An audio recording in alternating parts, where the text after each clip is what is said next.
another concept that is important to realize here is output converters. So these are the methods that basically do the hard work of taking the result of the source expression and assigning it to the control expression. So sometimes they could be of different types. So if you define the converters, you can actually automatically, for example, assign if my result is an integer value and then my control expression is string, there will be automatic conversion. Also, it's possible to add more functionality here by programmatically adding more combinations. Okay, so that was there are quite a lot of basic things, but for now, just to summarize what we have learned so far, is that first of all we have expressions. Expressions are evaluated by the expression engine within certain scope. Bindings. Bindings are actually two arbitrary objects with two expressions. There is a source expression that is being evaluated and assigned to the control expression of a control object.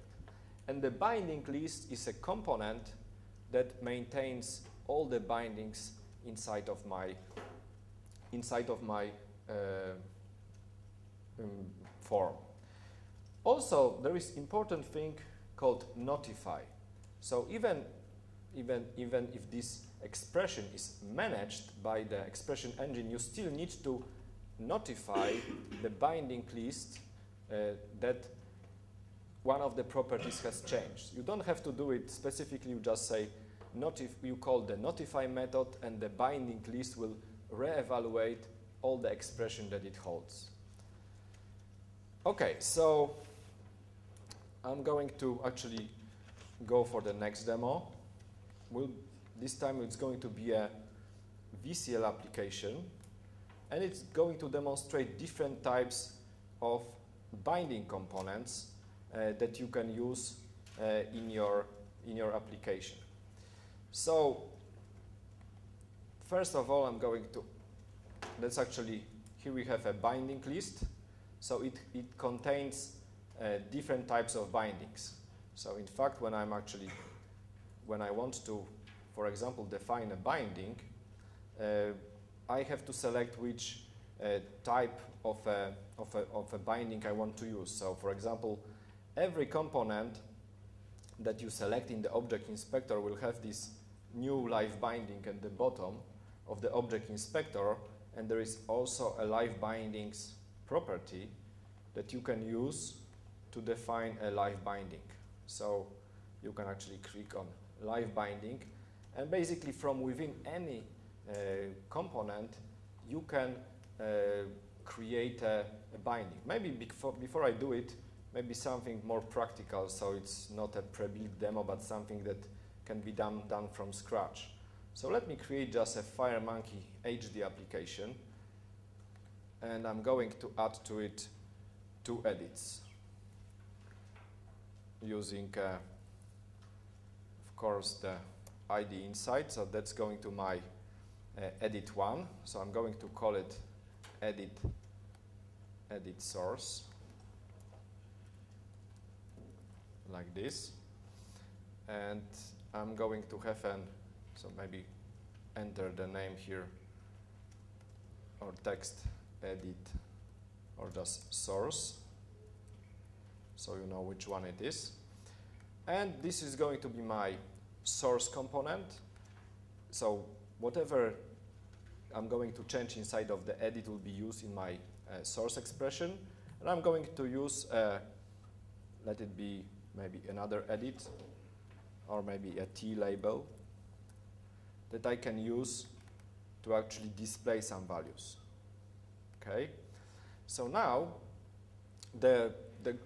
normally when you would like, for example, to display something in the label, so whatever I put into the edit, I want to display in the label. So the typical way to do will be to use an onChange event and write code label.oneText equals the contents of the edit. But with LiveBindings, we do it slightly differently.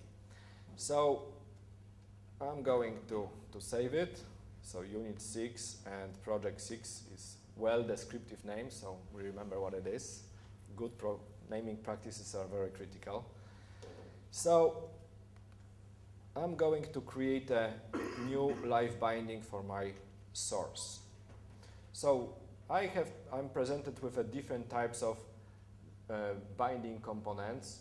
So they can be used, the simplest is the bind expression.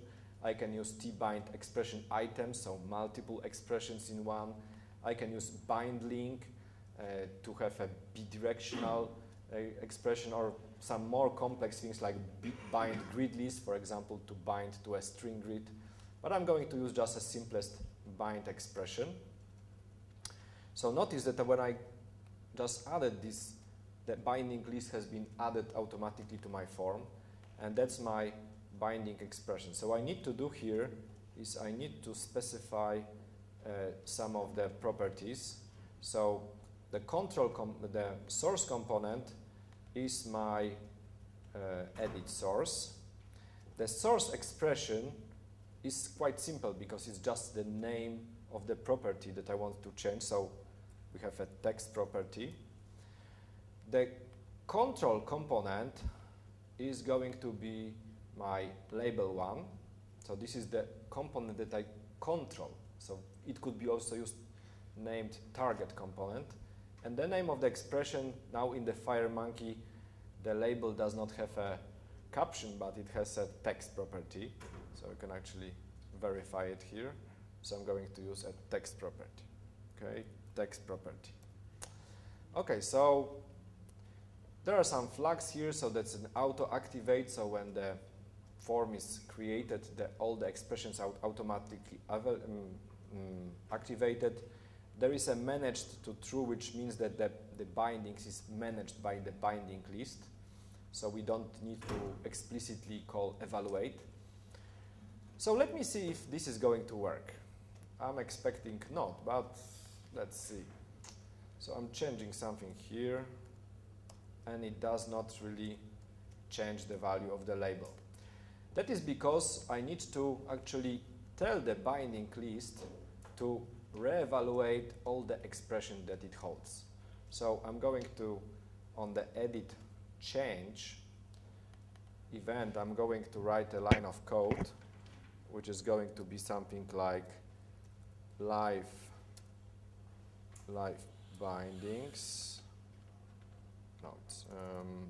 binding list dot notify, and I'm going to pass the sender, and as a property I'm going to pass an empty string. So basically any property that is changed on the sender will be any expression that is related to the sender object will be reevaluated regardless which property has been changed. So now I should actually get this working. So this is a very simple expression that basically let me connect these two. So that's a very simple and basic type of a thing that you want to do. You use a bind expression to connect two arbitrary objects. One is specified by the the source object and the source expression. In this case, this is a simple expression because it's just a name of the property. And the result of this expression is assigned to the control expression in the scope of the control object. So this is the ABC or 101 or how LiveBindings works. So you can actually use this, just this thing can be used for quite sophisticated scenarios. So there is also another demo actually in a different thing here. I have this bind samples group, and I have this little demo here called this resolution will kill me one day. Okay, so I need to go, how do I go deeper without getting to the site? Maybe like do it like this. So I cannot, but I can always open this directly from the So for some reason there is no scroll bar visible right now, but I can actually go ahead and open my projects, LiveBindings demos, and there is this bind samples group, but I want to do the synchronization thing. But which one it was? I hope that's going to work right now. No, it will not get me down this thing. Oh, scrolling works. Okay, that's a little bit better. Maybe if I just switch the layout to my default layout, that would work better. Oh, here it is. The scroll bar that does not really work. Okay, never mind. I'm going to find it differently. Default layout. Okay. So, simple expressions just to summarize. You can use methods inside of expressions that you can use built-in methods or custom methods. You can use output converters. So this is to convert the source expression to the control expression. This is all done within the scope. Okay. There are different specific binding expression is very simple component. There are more components that are used for different things. So bind expression and bind expression items, these components are managing the bind expression that binds two components. T-bind expression items can maintain a collection of expression. T-bind position, this is a component that lets you bind to the position for example, in the data source. So when you scroll through the records inside of a data source, you can actually get notification that the position has changed. You can use T-bind list and T-bind grid list to populate list of grid. So this does not have to be so simple like I demonstrated, that you just take and contents of the edit and assign to the value of the label. You can also do it in a grid, and you can have a quite complex things like T-bind grid link or T-bind list link. So this is very much like achieving the functionality of a DB grid. So you have a bidirectional connection between the data source and a grid. So when you modify something in the grid, it will be actually sent back to the source component. So there are some components that are specific to FireMonkey, like tdbind dbEditLink, tbind dbTextLink. So they are not available for the VCL, and they are used to build a database applications with FireMonkey. Okay, so let me actually demonstrate how you would actually build a database application with a FireMonkey from scratch. So I have a database which is an interbase, and I'm going to use the master SQL database. So this is the same database that was used for the VCL styles demo that was presented by David. And there are different tables here, so I can actually preview here. I'm going to work with the parts order. So that's a database for the shop that sells scuba diving equipment and things related to this kind of things. And parts is a database table I want to use data from to display in a FireMonkey application. Okay, I'm going to create a new FireMonkey HD application. So first I need to actually set up the connection to the database. So I'm going to use a T-SQL connection component. This connection component needs to be connected to a certain database. So the connection name will be must SQL, and I don't want to have a login prompt. Second thing will be to add a query component or a table component I want to display data from. So I'm going to add a T-SQL table component. So this table component I need to connect to the SQL connection and specify the table name, which is parts. Now I want to put this data into the client data set, but for this I need to use a tDataSetProvider component, like this. Connect this dataset provider to a dataset, and now I can just connect it to the tClient dataset. So I'm building kind of a chain of components, so very much like I would normally do in the VCL. That's a nice thing about the FireMonkey and the VCL, that they can all share the same source code. So you can, if I would put this into the data module, I could use it in the right away in a VCL and the FireMonkey application. So the things that I'm doing right now are exactly the same like I would be doing for the VCL. So I have a client data set, and if I just now click on active, I should see that I got all the data at design time loaded in the client data set. So now I would add a tData source component. Okay, so I'm going to connect this data source to my client data set, like this. Okay, and what next? I don't have any database-aware controls in FireMonkey. Normally I would put a DB grid connected to the data source and I would be up and running, but in FireMonkey it does not exist. So I can just use arbitrary components, like for example I can use a tEdit component, for example.